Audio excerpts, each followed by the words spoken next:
രണ്ട് 4x4 Fortuner, ഒരു വൈറ്റും ഉണ്ട്, അതേമാതിരി ഒരു സിൽവറും ഉണ്ട്. ഇത് 2009 മോഡൽ ഫോർച്യൂണർ ആണ്. ഇത് 2013 ഫോർച്യൂണർ ആണ്.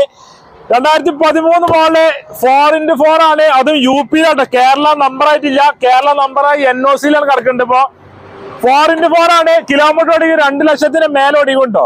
ഓണർഷിപ്പ് ഏകദേശം 3 നിലവിലുള്ളത്. വേറെ തട്ടുമുട്ട് റീപ്ലേസ് കാര്യങ്ങളൊന്നും ഇല്ല. മെയിൻ ഗ്ലാസ് ഒരു പൊട്ടുണ്ട്. 4x4 വണ്ടിയാണ്, വൈറ്റ് കളറാണ്. ഇതിന് ഉദ്ദേശിക്കുന്ന റേറ്റ്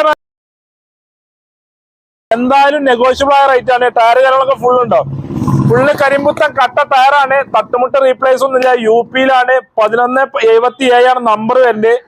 കിലോമീറ്റർ 2 ലക്ഷത്തിന് മേലെ ഓടിക്കണോ. ഉദ്ദേശിക്കുന്ന 12 ലക്ഷമാണ് ചോദിക്കുന്നുണ്ട്.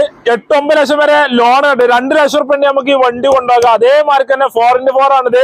ഇതേമാതിരി തന്നെ 4x4 2009 മോഡലാണ്. 4x4 കിലോമീറ്റർ ഓടിക്കുന്ന 1,20,000 കിലോമീറ്റർ ഓടിക്കുന്നുണ്ട്. കറക്റ്റ് കമ്പനി ഹിസ്റ്ററി കാര്യങ്ങളൊക്കെ ഉള്ള വണ്ടിയാണ്. ഓണർഷിപ്പ് പറഞ്ഞാൽ 2ാമത്തെ ഓണർഷിപ്പിലാണ് നിലവിലുള്ളത്. സൺറൂഫ് കാര്യങ്ങള്, റൂഫ് കാര്യങ്ങളൊക്കെ ചെയ്ത് ഉഷാറാക്കി വണ്ടി കേട്ടോ. തട്ടുമുട്ട് റീപ്ലേസ് കാര്യങ്ങളൊന്നും ഇല്ല. ഇതിനെ ഉദ്ദേശിക്കുന്ന പറഞ്ഞാൽ 7,90,000 ചോദിക്കുന്നത്. എന്തായാലും നെഗോഷ്യബിൾ ആണ്. ലോൺ കയറൂല, സീട്ട് ലോണാണ് കയറുക. PB ആണ്, പഞ്ചാബ് രജിസ്ട്രേഷൻ വണ്ടികൾ. കേരള നമ്പർ ആക്കിയിട്ടാണ് നമ്മൾ ഈ വണ്ടികൾ 2 ഫോർച്യൂണർ പറഞ്ഞത്.